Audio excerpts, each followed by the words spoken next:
नमस्कार, स्वदेश खबर देख रहे हैं आप। मैं हूं आपके साथ प्रशांत पांडे। जब राजनीति में जिद शामिल हो जाए तो फिर रवैये में बदलाव मुश्किल है।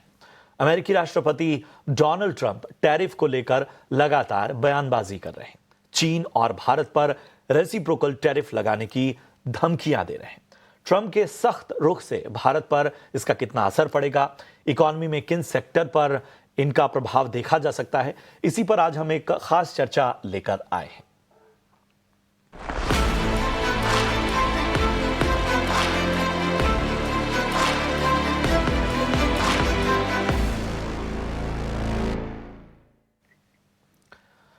जी हां, अमेरिकी राष्ट्रपति डोनाल्ड ट्रंप ने शुक्रवार को ऐलान किया कि वो जल्द ही भारत और चीन जैसे देशों पर रेसिप्रोकल टैरिफ लगाएंगे। ट्रंप ने कहा कि अमेरिका वही टैरिफ लगाएगा जो अन्य देश अमेरिकी वस्तुओं के आयात पर लगाते हैं। बता दें कि पिछले हफ्ते प्रधानमंत्री नरेंद्र मोदी के साथ द्विपक्षीय बैठक से पहले ट्रंप ने भारत के टैरिफ स्ट्रक्चर पर कमेंट करते हुए कहा था कि भारत सबसे ज्यादा टैरिफ लगाने वाला देश है, इसलिए भारत के साथ बिजनेस करना मुश्किल हो जाता है। बता दें कि ट्रंप ने भारत और चीन पर रेसिप्रोकल टैरिफ लगाने का जिक्र एक प्रेस कॉन्फ्रेंस के दौरान किया। उनसे किसी सवाल के जवाब में ये काउंटर सवाल किया गया और इस पर उन्होंने अपना कमेंट दिया। इन सब के बीच में नैस्कॉम की एक रिपोर्ट आई है और ये रिपोर्ट क्या कहती है, क्योंकि देखिए अमेरिका के टैरिफ और बाकी बेचैनियों का जो सबसे पहला असर होता है वो ग्लोबल फेसिंग कंपनियों पर पड़ता है और टेक कंपनियों पर खासतौर पे। आपने नौकरियों को लेकर भी देखा होगा। हमारी सहयोगी अंजलि के पास नैस्कॉम की एक रिपोर्ट है, हम जरा उस रिपोर्ट पर एक गौर करते हैं, उसके बाद आएंगे और अपनी चर्चा की शुरुआत करेंगे। नैस्कॉम टेक्नोलॉजी और लीडरशिप फोरम में आज नैस्कॉम ने टेक इंडस्ट्री इन इंडिया पर एक रिपोर्ट रिलीज की है, जिसमें उन्होंने ये प्रोजेक्ट किया है कि 2026 में टेक इंडस्ट्री जो है इंडिया में $300 बिलियन का रेवेन्यू मार्क हिट करेगी। और अगर हम 2025 की बात करें तो ये नंबर ऑलरेडी 282.6 बिलियन पर पहुंच चुका है। अगर इसके हम अलग अलग पार्ट्स के बारे में बात करें तो इंजीनियरिंग R&D जो है इसमें सबसे ज्यादा ग्रोथ देखी गई है 7% पर, जिसका रेवेन्यू अब 55.6 बिलियन हो चुका है। लेकिन लार्जेस्ट कंट्रीब्यूटर अभी भी टेक इंडस्ट्री में रेवेन्यू वाइज IT सर्विसेज का है, जो अब 137.1 बिलियन डॉलर्स का रेवेन्यू FY25 में जनरेट कर चुकी है और ग्रोथ इसमें 4.3% देखी गई है।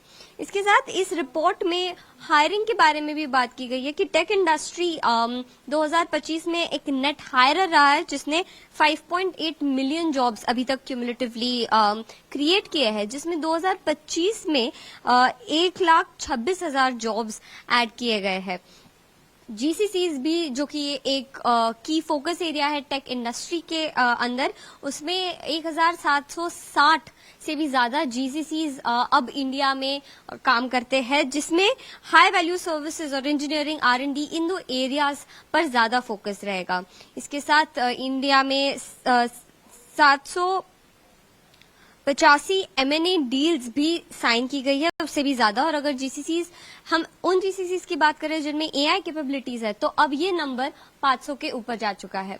इस रिपोर्ट के साथ नैस्कॉम के प्रेसिडेंट ने ये भी कहा है कि ट्रम्प टैरिफ्स एक की फोकस एरिया रहेगा, जो कि एक बिगेस्ट अननोन है टेक इंडस्ट्री के लिए, क्योंकि आज भी इंडिया US पर काफी डिपेंडेंट है टेक इंडस्ट्री के बारे में अगर हम बात करें। तो इसीलिए ट्रम्प किस तरह की टैरिफ्स इंडिया पर इस इंडस्ट्री के तहत लगाता है, उस पर सभी का ध्यान होगा और उसी से इंडिया की टेक इंडस्ट्री के अगले कुछ सालों में किस तरह की ग्रोथ देखी जाएगी, इसका अनुमान लगाया जा सकता है। शुक्रिया करेंगे अंजलि आपका इस अहम जानकारी के लिए। चलिए अब मैं अपनी चर्चा में खास मेहमान को शामिल करता हूं। हमारे साथ इस वक्त जयंत दास गुप्ता साहब जुड़ चुके हैं, जो कि फॉर्मर एम्बेसडर और रिप्रेजेंटेटिव ऑफ इंडिया WTO में। बहुत बहुत शुक्रिया सर अपना कीमती समय देने के लिए। मेरे ख्याल से बहुत बारीकी से आप सभी तमाम ट्रम्प साहब की बातों, उनके रिएक्शंस, हालांकि ये जो रेसिप्रोकल टैरिफ वाली बात आई, ये एक सवाल के जवाब में, काउंटर क्वेश्चन के रिप्लाई में उन्होंने दी, लेकिन टेक इंडस्ट्री के जो जायंट्स हैं, नैस्कॉम की भी हम रिपोर्ट दिखा रही, वहां पर भी साफ तौर पर ये बात कही गई कि बड़ी बारीकी से निगाह वो रखेंगे कि आखिर किस तरह से ये बात आगे बढ़ती है और इसको टेक इंडस्ट्री में कहीं ना कहीं एक कंसर्न के तौर पे भी देखा जा रहा है। आपका टेक सर पहला।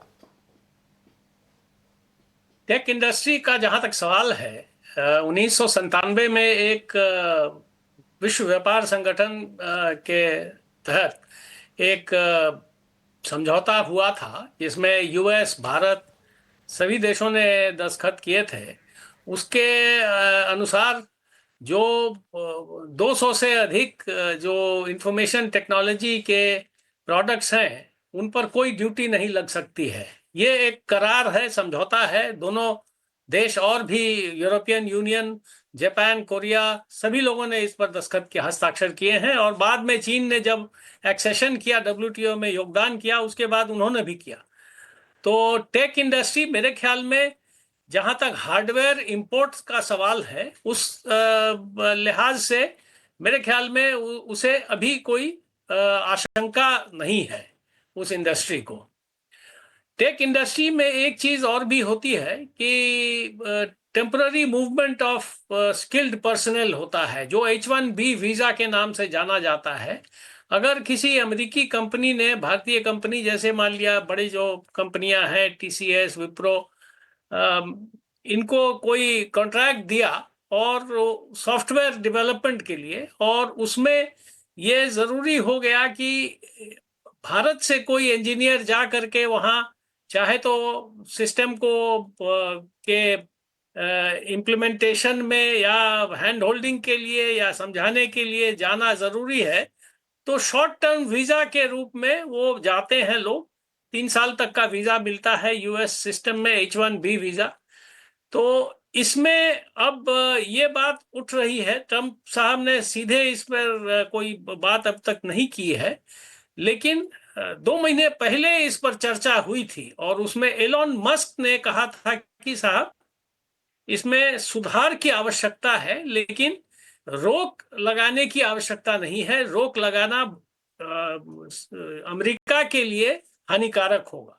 तो अब देखना है कि ट्रंप साहब अब सिर्फ जो वस्तुएं हैं, जो ट्रेड इन गुड्स है, उस पर रेसिप्रोकल टैरिफ लगाते हैं या सर्विसेज में, जैसे कि जिसमें सॉफ्टवेयर निर्यात का प्रश्न है और भी तरह के निर्यात हैं, उनमें कोई रोक लगाते हैं कि नहीं।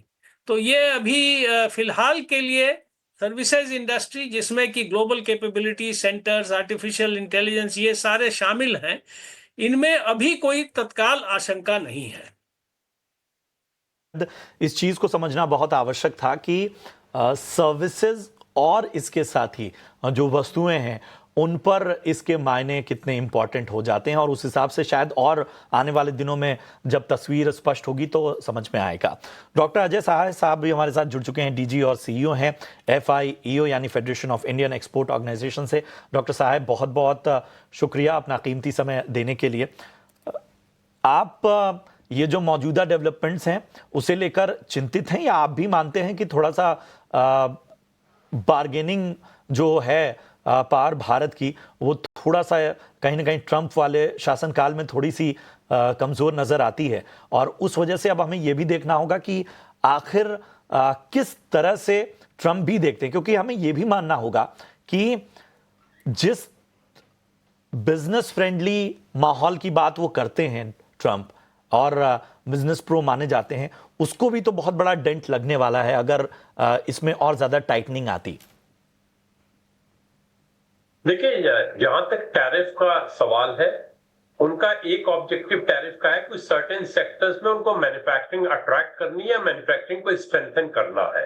दूसरा उनका ऑब्जेक्टिव जो ज्यादातर इंडिया के ऊपर अप्लाई करता है, इंडिया को उनको निगोशिएटिंग टेबल पे लाना है, बिकॉज जिस सेक्टर में वो अपने यहाँ मैन्युफैक्चरिंग स्ट्रेंथन करना चाहते हैं, शायद उस सेक्टर में इंडिया उनसे कॉम्पीट नहीं कर रहा है, एक्सेप्ट जहां पे यूएस इन्वेस्टमेंट इंडिया में है, जैसे स्मार्टफोन की बात करें। तो ज्यादातर सेक्टर्स में ये एक बेसिकली निगोशिएटिंग पॉस्चर है जिसमें वो इंडिया को एक मार्केट एक्सेस चाहते हैं, और वो चाहते हैं अगर इंडिया हमारे यहाँ एक्सपोर्ट्स कर रहा है तो हमारा भी एक्सपोर्ट्स इंडिया के लिए बढ़े, और इसी कंटेक्स्ट में उन्होंने रेसिप्रोकल टैरिफ की बात भी की है। लेकिन क्योंकि साथ ही साथ हम बात कर रहे हैं मिशन 500 की, जहां हमें अपना ट्रेड 100, ये अभी $90 बिलियन है, गुड्स एंड सर्विसेज को $500 बिलियन ले जाना है। हम बायलैटरल ट्रेड अरेंजमेंट की बात भी कर रहे हैं। तो शायद एक हमें इसमें एक ऑप्शन मिल रहा है कि बहुत कुछ जो इश्यूज टैरिफ के हमारे यूएस के बीच में हो रहे हैं, हम उनको बायलैटरल ट्रेड अरेंजमेंट में लिमिटेड टैरिफ अरेंजमेंट करके उसको एड्रेस कर सकते हैं। जो हमारे products of exports of interest है या जो हमारे पोटेंशियल प्रोडक्ट ऑफ एक्सपोर्ट्स के हैं, उन पे हम यूएस से टैरिफ कंसेशन ले सकते हैं और हम यूएस को टैरिफ कंसेशन दे भी सकते हैं। क्योंकि अगर आप बायलैटरल टैरिफ की बात कीजिए तो ऑफ कोर्स अगर हम वेटेड एवरेज टैरिफ की बात करेंगे तो इंडिया में being a developing economy, emerging economy, हमारे टैरिफ यूएस से ज्यादा है। दूसरी चीज, जहां तक रेसिप्रोकल टैरिफ की बात की है, अभी उसमें कोई क्लैरिटी नहीं है कि रेसिप्रोकल टैरिफ की जब हम बात करते हैं वो कंट्री लेवल पे करते हैं या हम एग्रीकल्चर नॉन एग्रीकल्चर प्रोडक्ट में उसको डिवाइड करते हैं या हम उनको सेक्शन हेड में करते हैं, जहां पे 6 एग्रीकल्चर प्रोडक्ट ग्रुप होंगे और 30 इंडस्ट्रियल प्रोडक्ट ग्रुप होंगे। तो अभी वो क्लैरिटी नहीं है, बट जहां तक इंडस्ट्री का सवाल है, ऑफ कोर्स इससे अनसर्टेनिटी क्रिएट होती है, जिससे बिजनेस हिट होगा और probably global economy, global trade दोनों पे इसका एडवर्स इंपैक्ट आएगा। बट इसमें बहुत जो पॉस्चरिंग है वो निगोशिएशन पर्पस के लिए। जैन सर, मैं आपके पास आना चाहता हूं। भारत का अब रवैया क्या होना चाहिए? मतलब एक चीज तो हमें माननी है कि ठीक है, हमें और थोड़ा इस पे क्लैरिटी आने का वेट करना है। उसके बावजूद कंसर्न्स जो हैं या जो इम्पैक्ट हम देख रहे हैं भारतीय बाजारों पर भी, सेक्टर्स पर भी देख रहे हैं, वो एक सेंटिमेंटल इफेक्ट नजर आ सकता है। तो भारत का टेक क्या होना चाहिए, क्या रवैया होना चाहिए? भारत का जो रवैया है इसमें दो महत्वपूर्ण पहलू हैं। एक तो है कि विश्व व्यापार संगठन WTO जो जिसके तहत समझौते किए गए हैं और उनका जो प्रेडिसेसर ऑर्गेनाइजेशन था GATT 1948 से, उसमें नेगोशिएशंस हुए हैं और ट्रेड लिबरलाइजेशन हुआ है। प्रेसिडेंट ट्रंप ने जो ऐलान किया है, अगर वो सही मायने में उसे कैरी आउट करते हैं तो विश्व व्यापार संगठन को बहुत जोर का झटका लगेगा। और उसके जो अग्रीमेंट्स हैं जिसमें कि एक कॉर्नर स्टोन है कि सभी देशों को आप सम रूप से आप ट्रीट करेंगे और एक ही टैरिफ सब पर लगाएंगे, एक इंपोर्ट ड्यूटी एक वस्तु के लिए सभी देशों पर बराबर होगा। उसके कुछ एक्सेप्शंस हैं, अपवाद हैं, जैसे FTA अगर होता है, फ्री ट्रेड एग्रीमेंट, लेकिन अमूमन सभी देशों पर एक ही टैरिफ लगेगा एक वस्तु पर।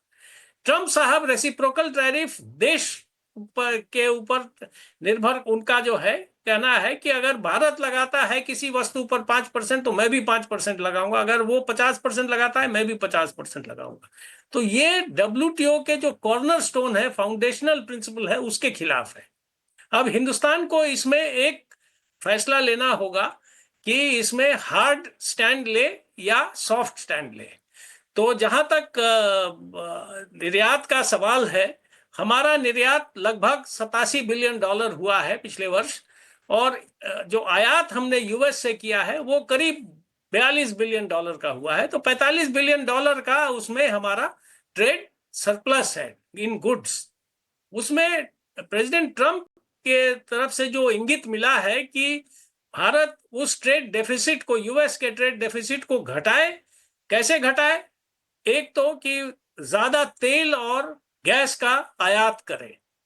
दूसरी बात है कि टेक्नोलॉजी में जो कह रहे हैं कि तरह तरह के जो उनको बाधाएं लगती हैं कि हैं यहाँ निर्यात करने में यूएस को, उनको दूर करें।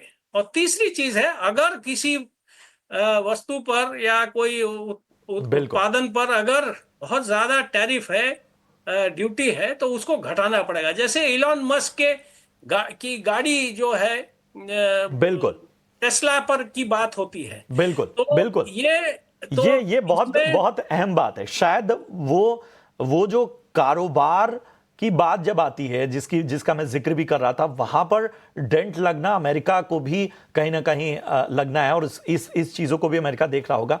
डॉक्टर साहब, एक चीज मैं समझना चाहूंगा कि अब हमारी तैयारी क्या होनी चाहिए, ये जो चिंताएं हैं, इनसे भारत आने वाले वक्त में या नेगोशिएशन पावर भारत की बढ़े, उसके लिए क्या तैयारी करनी होगी? देखिए, इंडिया की नेगोशिएशन पावर डेफिनेटली है। हम पिछले 4 साल से, जब मिस्टर ट्रम्प के पिछले रिजीम की बात करें, तो ऐसी सिचुएशन आई थी और इंडिया ने काफी स्टैंड लिया था। आज की डेट में हमारी इकोनॉमिक प्रोग्रेस भी बढ़ गई है, हमारा स्टेचर भी बढ़ गया है। तो मेरे को लगता है हमें स्टार्ट करना चाहिए ऑफ कोर्स निगोशिएशन से, क्योंकि अगर हम निगोशिएशन करके अपने प्रोडक्ट को प्रोटेक्ट कर सकते हैं और यूएस के प्रोडक्ट को इंडिया में अलाउ कर सकते हैं, looking into the concern of the domestic industry, वो हमारी प्रायोरिटी होनी चाहिए। और अगर वो निगोशिएशन नहीं होना चाहिए तो शायद हमें एक अपना स्टैंड, जैसे पिछली बार इंडिया ने लिया था कि जितना हमारा बिजनेस इंपैक्ट हुआ है उतना ही बिजनेस हमने यूएस का विद इंक्रीजिंग टैरिफ किया था। तो इस तरह का दोनों तरह का होगा। ऑफ कोर्स निगोशिएशन से अगर बात बनती है तो बहुत अच्छा है, और एक वे भी हुआ है जिस तरह की हेड ऑफ द स्टेट्स दोनों का मिले हुए हैं, इंडिया के प्राइम मिनिस्टर और यूएस प्रेसिडेंट में, और बात आई है बायलैटरल ट्रेड अरेंजमेंट्स की, तो शायद उसके थ्रू हम काफी इश्यूज को सॉर्ट आउट भी कर सकते हैं। तो that should be our priority. और अगर वो नहीं होता है तो फिर फॉल बैक सिचुएशन के लिए हमें देखा जाएगा। प्रॉब्ली इंडिया भी जिस तरह का टफ स्टैंड पहले लिया है, अब भी लेने की उसमें सक्षमता है। बहुत बेहतर बात कि हमारे पास जो नेगोशिएशन पावर है, शायद वो अलग तरह के नैरेटिव में जरूर आ रही होगी, लेकिन वो मजबूत स्थिति में है। शुक्रिया करेंगे डॉक्टर सहाय जयंत सर, आपका भी बहुत बहुत धन्यवाद इस खास चर्चा में जुड़ने के लिए। बहुत ही अच्छी चर्चा रही। हमने कोशिश की कि तमाम चीज़ों को बहुत स्पष्ट रूप से रखें, और आगे भी इस तरह की चर्चाओं में हम आपसे मार्गदर्शन लेते रहेंगे और इस तरह की चर्चाओं में आपको आमंत्रित करते रहेंगे। बहुत बहुत धन्यवाद आप दोनों का इस चर्चा में जुड़ने के लिए। चलिए।